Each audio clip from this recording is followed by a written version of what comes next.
बिस्मिल्लाहिर्रहमानिर्रहीम। अस्सलाम वालेकुम डियर स्टूडेंट्स। आज हम कंप्यूटर साइंस के ग्रेड 12 के आज के लेक्चर में चैप्टर नंबर 4 के कंट्रोल स्ट्रक्चर्स को पढ़ेंगे और उसमें हम कुछ टॉपिक्स को कवर करेंगे।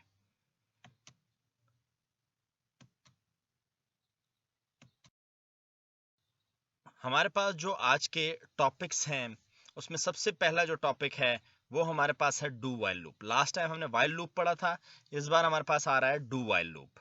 इसी तरह जो नेक्स्ट टॉपिक है वो है ब्रेक एंड कंटिन्यू स्टेटमेंट, और इसके साथ जो लास्ट टॉपिक आज के कवर किया जाएगा वो है नेस्टेड लूप। इसमें दो तो हमारे पास लूप हैं और दो हमारे पास स्टेटमेंट्स हैं जिसको हम डिटेल में पढ़ेंगे, और साथ में हम इसके प्रोग्राम को भी पढ़ेंगे ताकि हमें पता लगे कि हम इसको प्रोग्राम में कैसे यूज करते हैं। हमारे पास जो सबसे पहला टॉपिक आज का है वो है do while loop. Last time हमने वाइल लूप पढ़ा था, डू वाइल लूप हम पढ़ रहे हैं। ये दोनों चैप्टर 4 के टॉपिक्स हैं, आगे हम इसका डिफरेंस भी पढ़ेंगे। हमारे पास वाइल लूप अगर आपको याद हो वहां पे डू का वर्ड नहीं यूज होता था। यहाँ पे जो एक और रिजर्व वर्ड है वो है डू का वर्ड, जो कि एक्स्ट्रा यूज होता है इसमें। डू वाइल लूप में बिल्कुल ये वाइल लूप जैसा ही है, लेकिन इसमें और उसमें फर्क है कि वहां पे कंडीशन चेक होती थी, यानी वाइल कंडीशन चेक। वो कंडीशन चेक होती थी आपके ब्लॉक ऑफ स्टेटमेंट से या आप बॉडी ऑफ द लूप से पहले। यहाँ पे बॉडी ऑफ द लूप या ब्लॉक ऑफ स्टेटमेंट्स के बाद कंडीशन चेक होती है। पहले बॉडी चलती है फिर कंडीशन चेक होती है। और वहां पे वाइल में क्या होता था, पहले कंडीशन चेक होती थी फिर वाइल। इसका जो हमारे पास एक जो डिफरेंस एक आ रहा है जो वाइल और डू वाइल से, कि डू वाइल चाहे फॉल्स हो, चाहे कंडीशन पहली बार पे ही फॉल्स क्यों ना हो, वो क्या करेगा, वो एक दफा लाजमी बॉडी ऑफ द लूप चलाएगा, ब्लॉक ऑफ स्टेटमेंट्स को एग्जीक्यूट करेगा। ये हमारे पास डू वाइल लूप में डिफरेंस है वाइल से, कि इसमें भले वाइल में अगर पहली बार पे कंडीशन फॉल्स हो गई तो बॉडी नहीं चलाएगा, लेकिन डू वाइल में पहली बार पे कंडीशन फॉल्स आ रही है लेकिन उसने डू करना है, उसने लाजमी block of statements body of the loop को चलाना है। हम इसके सिंटेक्स को देखते हैं। इसके सिंटेक्स में हमारे पास क्या है, देखें, आप देख सकते हैं कि डू, ठीक है, यानी करो, क्या करो, ब्लॉक ऑफ स्टेटमेंट्स को चलाओ। अब इस बॉडी ऑफ लूप में जितने भी स्टेटमेंट्स होंगे उसको ये पहले चलाएगा, उसके बाद नीचे आएगा कंडीशन चेक करेगा। तो अब अगर कंडीशन फॉल्स भी है तो पहले वो ब्लॉक ऑफ स्टेटमेंट्स को चलाता है, फिर उसके बाद वो नीचे आता है और उसको कंडीशन चेक करता है। अब अगर कंडीशन फॉल्स हुई तो दोबारा ब्लॉक ऑफ स्टेटमेंट को या बॉडी ऑफ लूप जो भी आप इसे कहते हैं उसको ये एग्जीक्यूट नहीं कर रहा। सो हमारे पास यहाँ पे साबित हो रहा है, अब आगे हम प्रोग्राम को देखेंगे उससे पता लग जाएगा कि हम अगर ये कह भी दें कि हमारे पास जो बॉडी ऑफ लूप है वो पहली बार पे कंडीशन फॉल्स होने की सूरत में क्या करेगी, तो हम देख लेंगे प्रोग्राम में कि वो अगर कंडीशन फॉल्स भी हो रही है तब भी वो बॉडी ऑफ लूप को एग्जीक्यूट करता है। आगे हम इसके प्रोग्राम को करते हैं ताकि इसके थोड़े से इसको समझने के लिए पहले हम इसको एक्सप्लेन कर दें पॉइंट्स की सूरत में, ताकि आपको पता लग जाए कि करता क्या है। हमारे पास सिंटेक्स तो पहले हम देख चुके हैं सिंटेक्स कैसा है। अब उसमें सबसे पहले क्या होता है, ब्लॉक ऑफ स्टेटमेंट से जो हमारे से पहले जो होता है, बॉडी से पहले जो होता है, हमारे पास एक वर्ड होता है डू। ये एक रिजर्व वर्ड है, की वर्ड है, ठीक है ना। इसको हम किसी और तो वेरिएबल के तौर पे यूज नहीं कर सकते। ये डू का वर्ड होता है, ये लाजमी होगा ब्लॉक ऑफ स्टेटमेंट से, बॉडी ऑफ द लूप से पहले। फिर उसके बाद हमारे पास हो जाती है लास्ट में हमारे पास कंडीशन चेक होती है। अब अगर कंडीशन पहले वो डू का मतलब बॉडी को चलाओ फिर कंडीशन चेक करो, अगर कंडीशन ट्रू है तो फिर ऊपर जाएगा बॉडी को चलाएगा, ब्लॉक ऑफ स्टेटमेंट्स को चलाएगा, ठीक है। फिर नीचे आएगा, चेक करेगा, कंडीशन फिर ट्रू है, फिर चलाएगा। अब अगली बार आ गया कंडीशन फॉल्स है, अब बॉडी ऑफ द लूप को नहीं चलाएगा और बॉडी ऑफ लूप से एग्जिट कर जाएगा। और बॉडी ऑफ लूप से एग्जिट का मतलब क्या हो गया कि वो बॉडी ऑफ लूप के जो रिमेनिंग पार्ट ऑफ प्रोग्राम है उस पर जंप करेगा। लेकिन अगर लूप इसमें याद रखें, वाइल डू वाइल लूप में हमारे पास लाजमी एक दफा बॉडी ऑफ लूप चलेगी, अगर कंडीशन फॉल्स है तो भी चलेगी, और ये अगर कंडीशन ट्रू है तो तब तक ये बॉडी ऑफ लूप बार बार चलेगी, कंडीशन जैसे ही फॉल्स हो गई एग्जिट कर जाएगा, ठीक है ना। अब यहां पे कंडीशन फॉल्स हो गई, कंट्रोल ट्रांसफर हो जाएगा किसको, नेक्स्ट स्टेटमेंट को, प्रोग्राम के रिमेनिंग पार्ट को। और इसी तरह हमारे पास अगर बॉडी में यानी ब्लॉक ऑफ स्टेटमेंट में सिंगल स्टेटमेंट है तो हमारे पास ब्रेसेस लगाने की जरूरत नहीं है, करली ब्रेसेस। अगर ज्यादा हैं, जो कि हम पिछले लूप्स में भी पढ़ चुके हैं, तो फिर हमें करली ब्रेसेस के अंदर बॉडी ऑफ द लूप को बंद करना होता है। अब हम इसको मजीद प्रोग्राम की सूरत में समझ। यहाँ पे हमारे पास डू वाइल लूप का एक प्रोग्राम है। हम normally hash include iostream dot H, hash include conio dot H, main int I is equal to 1, do cout Pakistan. अब याद रखें हमारे पास जो int I is equal to 1 है, आई इज इक्वल टू 1 यानी आई को 1 असाइन कर दिया। डू करो क्या, अब सी आउट पाकिस्तान जिंदाबाद और आई प्लस प्लस, ये दो चीजें जो हैं हमारे पास क्या हैं, ये दो चीजें, ये दो स्टेटमेंट्स हमारे पास ब्लॉक ऑफ स्टेटमेंट है, या इसको कह दें body of the do while. ये डू पाकिस्तान जिंदाबाद, पाकिस्तान जिंदाबाद को जल्दी से वो लिख देगा, एक बार नीचे आएगा, आई को बढ़ा देगा, आई क्या हो जाएगा 1 था, 1 + 1 इज 2 हो गया, आई की वैल्यू 2 हो गई। अब कंडीशन चेक करेगा, कंडीशन चेक किया 2 is greater than 1, 2 is greater than 1। अब 2 इज ग्रेटर देन 1 नहीं, ये तो फॉल्स हो गया। जैसे ही फॉल्स हो गया, लेकिन उसने तो पहली बार कंडीशन चेक की है, उस पहली बार से पहले ही उसने एक दफा चला दिया, जो कि मैं कह रहा था कि अगर कंडीशन फॉल्स भी हो जाती है पहली बार पे चेक करने से भी, तो भी वो block of statement body of the loop को चलाएगा।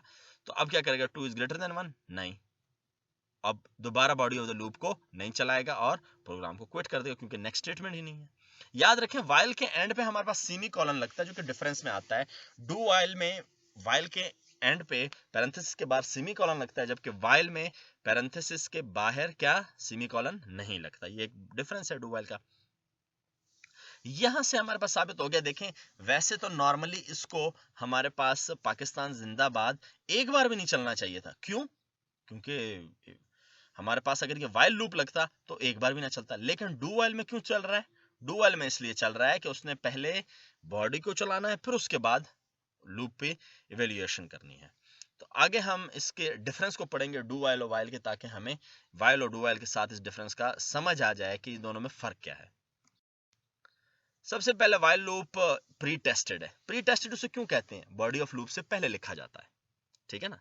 और डू वाइल क्या है? Post tested. पोस्ट टेस्टेड उसे इसलिए कहा जाता है कि वो बॉडी ऑफ लूप के स्टेटमेंट ब्लॉक ऑफ स्टेटमेंट्स के बाद लिखा जाता है, यानी वाइल, ठीक है। एक तो ये इन दोनों में फर्क हो गया। फिर इसको एंट्री कंट्रोल लूप कहा जाता है। एंट्री कंट्रोल वाइल लूप को कहा जाता है एंट्री कंट्रोल्ड लूप, ठीक है। एंट्री कंट्रोल लूप यानी अभी बॉडी में इंटर नहीं हुआ और उसको कंट्रोल किया जा रहा है। और जो दूसरा है डू वाइल, इसको एग्जिट कंट्रोल कहा जाता है। क्यों?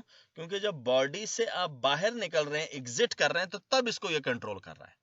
इसीलिए एक को एंट्री के टाइम पे यानी शुरू में लगाया गया बॉडी ऑफ लूप के, और इसी तरह एक को बॉडी ऑफ द लूप के बाद लगाया गया। इस वजह से इसको एग्जिट कंट्रोल लूप कहा जा रहा है। अच्छा, अब हमारे पास वाइल लूप और डू वाइल का जो मेन डिफरेंस है वो क्या है कि वाइल लूप में अगर statements block of body of loop है, ब्लॉक ऑफ स्टेटमेंट्स हैं, वो नहीं एग्जीक्यूट होंगे, एक बार भी नहीं चलेगा अगर कंडीशन पहली बार पे फॉल्स हो गई, शुरू में ही फॉल्स हो गई कंडीशन, तो वाइल लूप में बॉडी ऑफ लूप या ब्लॉक ऑफ स्टेटमेंट्स जो होंगे इसके, उसको एग्जीक्यूट नहीं किया जाएगा। लेकिन डू वाइल में इसके उलट है, अगर हमारे पास कंडीशन फॉल्स हो गई है, बिल्कुल बिगिनिंग में फॉल्स हो गई, हमें पता है प्रोग्राम देख के हमने कह दिया कि ये तो कंडीशन फॉल्स करेगा आगे, लेकिन वो एक बार लाजमी चलाएगा, वो एक बार जरूर चलाएगा, क्योंकि पहली बार पे वो कंडीशन को चेक नहीं करता, कंडीशन बॉडी के या ब्लॉक ऑफ स्टेटमेंट्स के बाद चेक करता है। अब लास्ट जो हमारे पास डिफरेंस है, वाइल लूप में हमारे पास semicolon at the end while statement नहीं लगता, जबकि हमारे पास डू वाइल लूप में वाइल के बाद सेमी कॉलन लगता है। ये हमारे पास 4 डिफरेंस है, इंपॉर्टेंट भी है, आप इसको लाजमी मेमोराइज करें, लर्न करें, अंडरस्टैंड करें, ताकि आपको एग्जाम में भी आसानी हो। इसके बाद हमारे पास आता है continue break statement. Break statement हम पढ़ते हैं। ब्रेक स्टेटमेंट हमने इससे पहले भी यूज किया हुआ है, आपने देखा होगा स्विच स्टेटमेंट में हमने यूज किया था, हर केस में हम इसको यूज करते थे स्विच स्टेटमेंट में। और ब्रेक जहां पे वो देखता था तो वो क्या कर देता था, पूरे स्विच स्टेटमेंट को से एग्जिट कर जाता था, ये इसका काम होता था ब्रेक स्टेटमेंट में। लेकिन ये तो ब्रेक स्टेटमेंट का काम स्विच स्टेटमेंट में था। अब ये ब्रेक को while loop, for loop, do while loop, इनमें भी लूप्स में भी यूज किया जाता है। अब इनमें यूज करने का मकसद क्या होता है, जैसे ही वाइल लूप या फॉर लूप है उसने 10 बार चलना है, उसने 10 टाइम्स चलना है। फॉर लूप लगा दिया, i is equal to 1, i is less और equal to 10 i plus plus. अब 10 बार बॉडी को चलाना है, कोई स्टेटमेंट दे दिया, लेकिन उसी बॉडी के अंदर आपने लिख दिया ब्रेक। उसने एक बार चलाया, ब्रेक देखा, बाहर निकल आएगा। जैसे ही वो बाहर निकल आया, वो एक बार ही चला हुआ बॉडी ऑफ लूप, चलना उसे 10 टाइम था, लेकिन जैसे ही ब्रेक को इनकाउंटर करता है तो वो एग्जिट कर देता है, लूप से बाहर निकल जाता है। हमारे पास ब्रेक स्टेटमेंट का काम है, जिसको हम आसानी से समझने के लिए इस प्रोग्राम को समझते हैं। प्रोग्राम क्या है हमारे पास, हमने int i is equal to 1, i is less और equal to 3 i plus plus. देखें i इज इक्वल टू 1 का मतलब कि 1 टाइम भी चलेगा, फिर 2 होगा, फिर 3 होगा, 3 दफा तो इसकी बॉडी को चलना चाहिए। लेकिन इसकी बॉडी में जब हम जैसे ही आए तो इसकी बॉडी में 2 स्टेटमेंट्स लिखी हुई हैं, आप गौर से देखें इसको। फॉर के बाद जो करली ब्रेसेस है, करली ब्रेसेस के बाद 2 स्टेटमेंट्स हैं, एक है सी आउट पाकिस्तान जिंदाबाद और दूसरा है ब्रेक। ये 2 स्टेटमेंट्स हैं। अब i इज इक्वल टू 1 हुआ, 1 कंडीशन चेक करेगा, y इज लेस और इक्वल टू 3, लेस है, कंडीशन ट्रू हो गई, बॉडी में आ गया सी आउट पाकिस्तान जिंदाबाद। स्क्रीन पे पाकिस्तान जिंदाबाद आप देख सकते हैं, आउटपुट पे उसने पाकिस्तान जिंदाबाद देख लिख लिया। अब जैसे ही वो आ गया ब्रेक पे, ब्रेक पे जैसे ही उसने देखा, इसने लूप को खत्म कर दिया, ब्रेक लूप को तोड़ देता है और loop body of the loop से बाहर निकाल देता है। और इसने बाहर निकाल दिया, प्रोग्राम एंड हो रहा है, और प्रोग्राम एंड होकर दूसरी बार body of the loop block of statements नहीं चल रहे। यही वजह है कि वो 3 बार चलने की बजाय उसने ब्रेक को देखा, और जैसे ही ब्रेक को देखा उसने लूप को क्या कर दिया, एग्जिट कर दिया। यही काम होता है ब्रेक स्टेटमेंट का। इसको मैंने आसानी से समझाया गया है। यहाँ पे बुक में एक लंबा सा प्रोग्राम दिया गया, नो डाउट कि उसका अपना फायदा है, लेकिन मैं जूम की क्लासेस में पहले ही एक्सप्लेन कर चुका हूं कि आप प्रोग्रामिंग के जरिए मैं बता चुका हूं कि इसकी अफादियत क्या है। यानी मुख्तलिफ सिचुएशन में हम इस ब्रेक को यूज करते हैं ताकि हमें जो है ना इसका फायदा पहुंच सके। ये तो थी हमारे पास ब्रेक स्टेटमेंट। इसके अलावा हमारे पास एक और स्टेटमेंट होती है कंटिन्यू, जिसको हम आगे पढ़ेंगे। हमारे पास कंटिन्यू स्टेटमेंट है। कंटिन्यू स्टेटमेंट क्या करता है, ब्रेक स्टेटमेंट तो लूप से बाहर निकाल देता है, कंटिन्यू क्या करता है, कंटिन्यू क्या करता है, जैसी कंटिन्यू स्टेटमेंट नजर आएगी, ये दोबारा लूप को दूसरी इटरेशन शुरू कर देगा। ये भी लूप के अंदर यूज होता है, इसकी इफादियत भी लूप के अंदर ही है हमारे पास। और ये जब एनकाउंटर होता है, ये कंट्रोल को लूप के शुरू में ले आता है, और जो कंटिन्यू के बाद वाली स्टेटमेंट्स हैं उसको पास नहीं जाने देता। ये दोबारा ऊपर ऊपर जाता है, दोबारा ऊपर ऊपर जाता है, ठीक है ना। और आइटरेशंस को second iteration, third iteration, fourth iteration को शुरू करवाता है। यानी ये remaining part of the body of the loop या ब्लॉक ऑफ स्टेटमेंट्स पे नहीं आने देता इसको, जब ये कंटिन्यू इनकाउंटर हो जाता है। इसको समझने के लिए हमें एक छोटा सा प्रोग्राम है जिसको हम समझें ताकि हमें आसानी हो। यहाँ पे आप प्रोग्राम देख सकते हैं। यहाँ पे हमारे पास उसी प्रोग्राम को जो हमने पीछे ब्रेक के लिए यूज किया, उसी को थोड़ा सा हमने मॉडिफाई किया, चेंज किया, और उसी में हमने कंटिन्यू की स्टेटमेंट डाल दी, ताकि हम आपको डिफरेंस समझा सकें ब्रेक और कंटिन्यू का, या कंटिन्यू का लॉजिक समझा सकें। इसमें हमारे पास वही इंट आई है, for i is equal to 1, i is less और इक्वल टू 3। अब इसका मतलब है कि बॉडी ने चलना है 3 दफा, लूप से पता लगा, क्योंकि फॉर लूप हमारे पास काउंटर लूप होता है और पहले से नोन होता है नंबर ऑफ आइटरेशन। 3 दफा चलना है, लेकिन 3 दफा किसको चलना है, 3 दफा बॉडी ऑफ द लूप को, यानी ब्लॉक ऑफ स्टेटमेंट्स को चलना है। ब्लॉक ऑफ स्टेटमेंट से या बॉडी ऑफ द लूप में कितनी स्टेटमेंट्स हैं, 3। एक है सी आउट पाकिस्तान, एक है कंटिन्यू, और एक है सी आउट जिंदाबाद, ठीक है। इन तीनों को 3 दफा चलना है। लेकिन जैसे i equal to 1, i is less than 3, यानी 1 इज लेस देन और इक्वल टू 3, यस लेस है, नीचे आया सी आउट किया पाकिस्तान, पाकिस्तान को तो प्रिंट कर दिया। अब पाकिस्तान को प्रिंट कर दिया, लेकिन पाकिस्तान को प्रिंट करने के बाद नीचे लिखा हुआ है कंटिन्यू।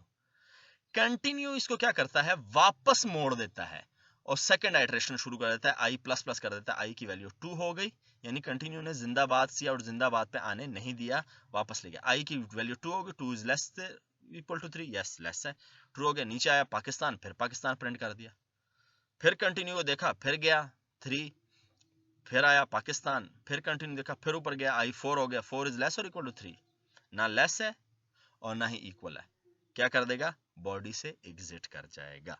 यही काम होता है कंटिन्यू का। बात जगहों में हमें कुछ रिमेनिंग ब्लॉक होते हैं, वो किसी सूरत में कंटिन्यू की वजह से हम नहीं लाना चाहते, तो हम हमारे पास जो ये स्टेटमेंट है कंटिन्यू की, ये हमारे पास ये काम फंक्शन अदा करता है ताकि हम दोबारा से जो इसके remaining part of body of loop है उस पर ना जाने दें, तो हम कंटिन्यू स्टेटमेंट को यूज करते हैं। ये तो था हमारे पास कंटिन्यू स्टेटमेंट। इसके बाद हमारे पास आ जाते हैं नेस्टेड लूप्स, जिसको अभी हम डिटेल में पढ़ते हैं। नेस्टेड लूप्स क्या है हमारे पास? देखिए नेस्ट हमारे पास आपने देखा होगा घोंसले को कहते हैं। अगर उस घोंसले की शक्ल देखें, उसके अंदर एक गोल दायरे में दूसरा गोल दायरा होता है। इसी वजह नेस्टेड लूप को भी हम क्या कहते हैं, इसकी जो डिफिनीशन है वो क्या है, a loop inside another loop is known as nested loop. एक लूप के अंदर दूसरा लूप डाल देना। अब हमारे पास आपने देखा होगा, हमारे पास कितने, आपने पीछे देखा हमने 3 किस्म के लूप्स पढ़ लिए, while loop, do while loop, for loop, ठीक है। इन लूप्स के अंदर लेट्स सपोज एक फॉर लूप के अंदर दूसरा फॉर लूप इस्तेमाल कर लिया, एक के अंदर दूसरा, तो इसको कहते हैं नेस्टेड लूप। एक फॉर के अंदर दूसरा व्हाइल कर दिया, इसको कहते हैं नेस्टेड लूप। एक लूप व्हाइल लूप के अंदर फॉर को कर दिया, ये भी नेस्टेड लूप हो गया। ये नेस्ट किया जा रहा है। हमारे पास C++ ये फैसिलिटी देता है कि वो नेस्ट करे एक लूप को दूसरे लूप के अंदर, और इसी फैसिलिटी को कहा जाता है नेस्टेड लूप। इसको हम समझने के लिए एक एग्जांपल को पढ़ते हैं।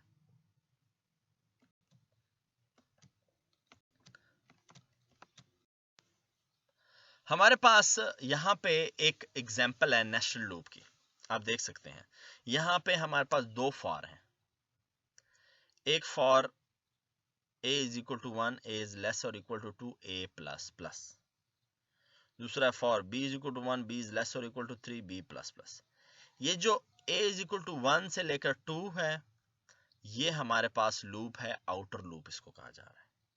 और जो b is equal to 1, b is less or equal to 3 का लूप चल रहा है, ये हमारे पास इनर लूप है। आउटर लूप के अंदर एक इनर लूप भी इस्तेमाल हुआ है। Outer loop for a is equal to 1, a is less or equal to 2, a plus plus की जो बॉडी है वो शुरू होती है, उसकी बॉडी में for b is equal to 1 भी आता है, और cout a backslash t b N ये भी इसकी बॉडी में आता है। जबकि inner loop for b is equal to 1, इसकी बॉडी में हमारे पास आता है cout a backslash t b और n। आउटर लूप हमारे पास एक दफा चलेगा, इनर लूप हमारे पास 3 दफा चलेगा, फिर आउटर लूप दूसरी बार बढ़ जाएगा 2 बार, और फिर इनर लूप फिर 3 बार चलता है। यही हमारे पास आउटर लूप और इनर लूप का चलना होता है। For each iteration, for each, गौर से सुने, for each iteration of outer loop inner loop executes completely.